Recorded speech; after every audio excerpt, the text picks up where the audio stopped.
caríssimos irmãos, nós estamos meditando as leituras do domingo de número 21, 21º domingo do tempo comum.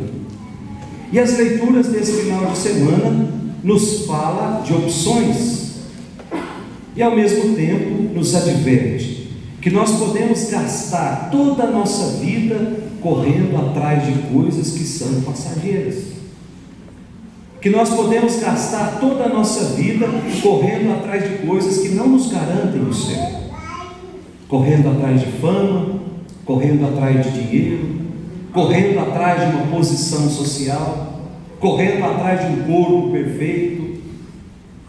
Nós podemos gastar a nossa vida desse jeito, mas a partir da reflexão dessas 3 leituras, nós vamos aprender também, nós podemos gastar a nossa vida de outro jeito, com as coisas do céu. E aí a gente olha as 3 leituras que nós ouvimos. Primeira leitura, Josué capítulo 24. O livro de Josué é um dos livros mais antigos do Antigo Testamento, mais ou menos 1200 anos antes de Cristo que foi escrito, que nos oferece uma visão muito simples da ocupação de terra, ou da ocupação da terra de Canaã, em que as 12 tribos unidas sob a liderança de Josué faziam constantes expedições militares e iam conquistando terras, iam agregando o número de terras, e de repente já existia uma porção enorme. E o livro conta que não havia resistência nenhuma, e esse território que era ocupado estavam nas mãos dos cananeus, por isso terra de Canaã. Mas não foi bem assim que aconteceu, porque na Sagrada Escritura um livro acaba explicando o outro. Se a gente pegar o livro dos Juízes, o capítulo 1, o capítulo 13 e o capítulo 17, a gente percebe que essa conquista se deu de forma muito lenta e de forma muito difícil, e que não foi obra de um povo só, sobre um único chefe, que fez com que a terra dos cananeus ficasse toda com o povo de Deus. Foi conquistas sendo feitas a muito custo. Portanto, o livro de Josué, ele não é um livro de história, é um livro de catequese, que pretende colocar em evidência a atuação de Deus ao longo da história do seu povo. E hoje, esse trecho que nós lemos no capítulo 24, Josué já está no finalzinho da sua vida. Então ele reúne em Siquém, diz a primeira leitura, todas as tribos e propõe uma renovação dos compromissos assumidos com Deus. Então vamos entender bem. Josué está no final da sua vida. Aí ele chama todos os chefes das tribos que foram conquistadas dos cananeus e propõe uma renovação dos compromissos com Deus. Olha, nós precisamos renovar sempre o nosso compromisso com Deus. E dessa mesma forma, nós também hoje precisamos sempre estar renovando o nosso compromisso com Deus. Então Josué diz assim: olha, gente, escolham hoje quem é que vocês querem servir, porque eu e a minha casa, nós vamos continuar servindo o Senhor. E qual é a resposta do povo?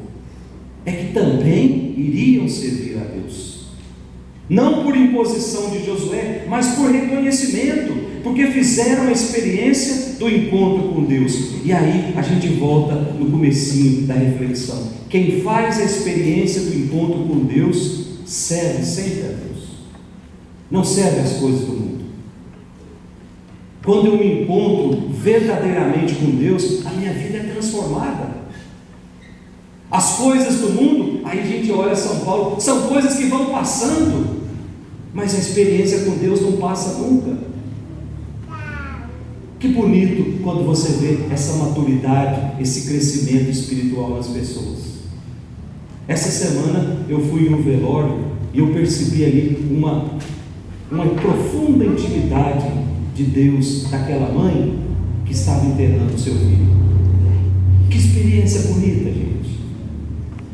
Uma mãe que soube colocar a sua vida o tempo todo nos braços de Deus, nas mãos de Deus. Por isso, quando Deus chamou um dos seus filhos, ela não se desesperou. Ela apenas devolveu esse filho para Deus. E é assim, quanto mais experiência com Deus nós temos, mais nós vamos caminhando nesse mundo com essa certeza. Eu estou aqui de passagem. O que me impede de fazer dessa minha passagem aqui um caminho de flores para aqueles que vêm depois de mim? Eu e a minha casa, nós vamos continuar servindo o Senhor, diz o povo para Josué e diz Josué para o povo.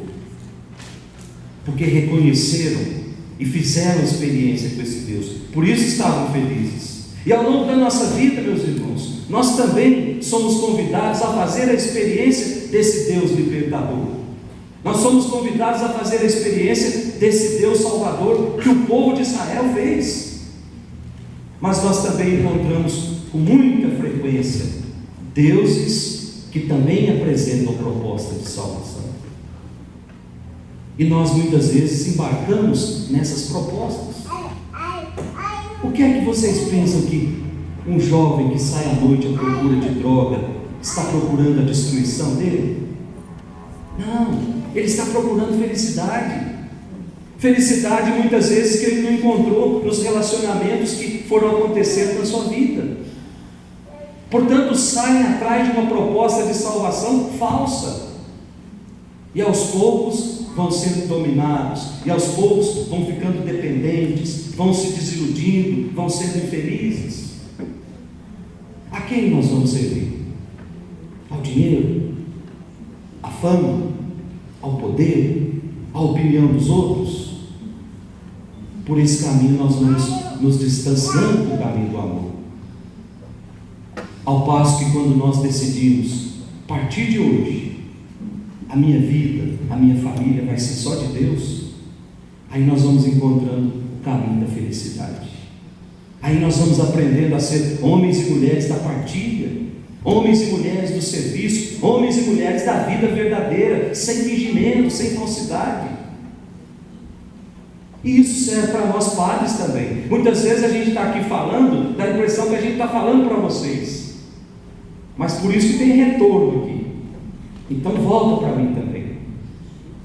Muitas vezes nós falamos belas palavras, palavras comoventes, fazemos verdadeiros espetáculos, mas no nosso dia a dia a nossa vida nos desmente. Então é preciso que nós também olhemos para a nossa vida. Por isso é preciso olhar também o exemplo de Josué, ser voz de Deus no meio de uma sociedade que já não tem mais voz. A segunda leitura que nós ouvimos é o capítulo 5 da carta de São Paulo aos Efésios, que é um convite a vivermos os compromissos assumidos no dia do nosso batismo.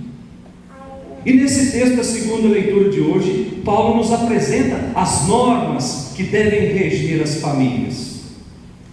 E Paulo começa a carta dizendo assim: sede solícitos, sede submissos uns para com os outros. Atenção, gente, nós estamos vivendo numa época de feminicídio, de homens que espancam mulheres porque ela é mulher. E quando a gente lê uma leitura dessa, dá a impressão que nós estamos nadando contra a corrente. Como é que num mundo como o nosso a mulher tem que ser submissa ao homem? Aí nós precisamos entender o tempo em que essa carta foi escrita. A submissão que o mundo nos apresenta hoje é a mulher ser escrava do homem. A submissão para São Paulo é a mulher viver em contínuo estado de serviço e de amor para com o homem, e isso um para com o outro. Então não é ser escrava. Quando a palavra de Deus está dizendo sede submissas, aí a gente encontra um monte de gente interpretando errado e às vezes até justificando: a mulher apanhou porque merecia. Quantas vezes já nós escutamos isso? A moça foi estuprada na rua porque estava usando short curtinho. Então merecia acontecer isso. É uma má, aí usam da palavra de Deus para se justificar. Olha aqui, está dizendo que tem que ser submissa. Pelo amor de Deus, gente, não entre nesse tipo de reflexão, porque isso é caminho de morte. É isso que o encardido quer que aconteça com a gente. A submissão que São Paulo está dizendo é situação de serviço simples, de serviço humilde, sem deixar que a relação seja marcada pelo orgulho, sem deixar que a relação seja marcada pela prepotência.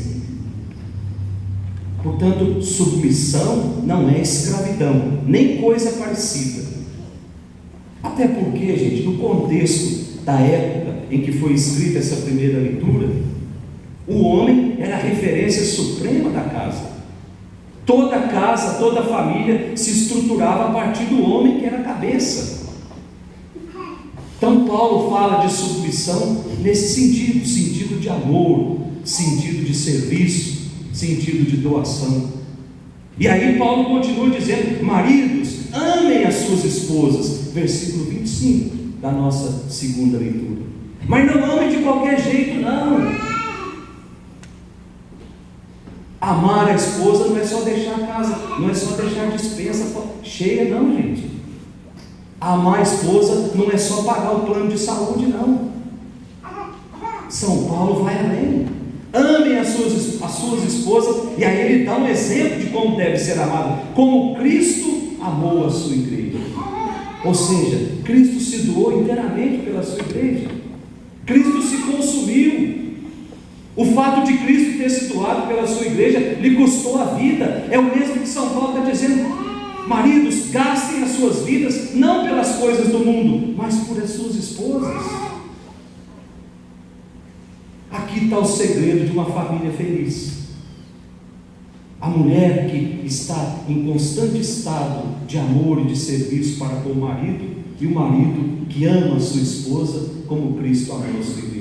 A receita para durar 60 anos, 70 anos de casamento: o amor mútuo, o amor recíproco.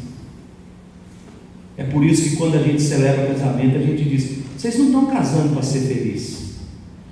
Quem casa para ser feliz vai ser infeliz a vida toda. O verdadeiro sentido do casamento é quando eu assumo o compromisso de fazer a outra pessoa feliz. A minha felicidade vai depender de quanto eu vou fazer a outra pessoa feliz. E por fim, a gente olha o Evangelho de hoje, o capítulo 6 do Evangelho de São João. Hoje a gente termina de ler esse capítulo 6. Domingo que vem já é outra coisa que nós vamos refletir. E o capítulo 6, que começamos a ler há uns 4 domingos atrás, falava e João mostrava Jesus como sendo o pão da vida. Primeiro a multiplicação dos pães, depois o povo indo atrás de Jesus porque achou pão de graça e não precisava fazer esforço nenhum, e Jesus insistindo em dizer: eu sou o pão da vida, quem come desse pão não vai ter fome nunca mais, não vai ter fome de vida, não vai ter fome de amor, não vai mais ter fome de justiça. E aí os discípulos começaram a ficar meio confusos, porque esperavam em Jesus um Messias rei, um Messias que lhe pudesse oferecer uma vida confortável. E Jesus mostra que ele não veio oferecer bens materiais, mas ele veio oferecer a si mesmo, a sua própria vida, para que todos tivessem vida. E convida a multidão a seguir nesse caminho de amor, nesse caminho de doação. Então Jesus propõe 2 caminhos nesse evangelho de hoje: seguir a lógica humana num caminho de satisfação imediata, seguir a lógica humana num caminho de eu vou para a igreja porque eu quero ter bens materiais. Está cheio de igrejas oferecendo isso aí. Ou assumir a lógica de Deus num caminho de amor, num caminho de serviço, num caminho de doação. Então, quando Jesus coloca essa comunidade na parede, aí alguns desistem, diz o Evangelho. A partir daquele momento, alguns foram embora e não voltaram mais, deixaram de andar com Jesus, porque queriam somente as coisas do mundo. E aí Jesus disse para os que ficaram: vocês também não querem ir embora? Era como se Jesus estivesse dizendo: quiser ir, vai, não vai fazer falta nenhuma. E aí São Pedro disse: ô Senhor, a quem nós iremos? Só tu tens palavras de vida eterna. O mundo não nos garante a vida eterna, Jesus garante a vida eterna. Então vamos pedir a Deus, nessa Eucaristia que nós estamos celebrando, que nós possamos ao longo dessa semana refletir sobre essa última palavra de Pedro para Jesus: a quem nós iremos, Senhor? Só tu tens palavras de vida eterna. Louvado seja nosso Senhor Jesus Cristo. Para sempre seja louvado.